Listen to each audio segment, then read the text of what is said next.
अस्सलाम वालेकुम। जनाब इस वक्त जलालपुर जट्टा रोड पे खड़ा हूँ।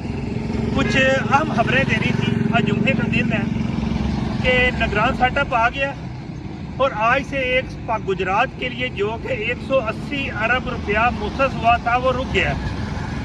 ठेकेदार को फ़ोन करके पूछा है तो उसने बताया है कि जितना मेरे पास फंड है उसके मुताबिक मैं रोड के ऊपर पत्थर डालने की कोशिश करूँगा, लेकिन इतना फंड नहीं है कि सड़क मुकम्मल हो जाए। काम जारी रहेगा और कि जितना मेरे पास फंड है वो मैं लगाऊंगा।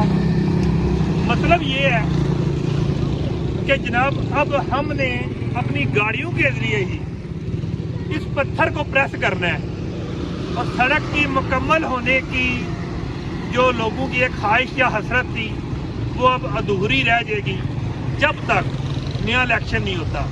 और नए इलेक्शन के बारे में बताता चलूँ कि जो मौजूदा हुकूमत फेडरल वफाक की बैठी हुई है उसने अपना टेन्योर पूरा करके ही जनाब इलेक्शन करवाना है। इसलिए जो इस रोड से गुजर रहे हैं बता दूँ कि अब 1 साल के लिए जनाब रेडी हो जाए कि हमने अब पत्थर से गुजर के गुजरात और जलालपुर जाना है। ईमान अल्लाह।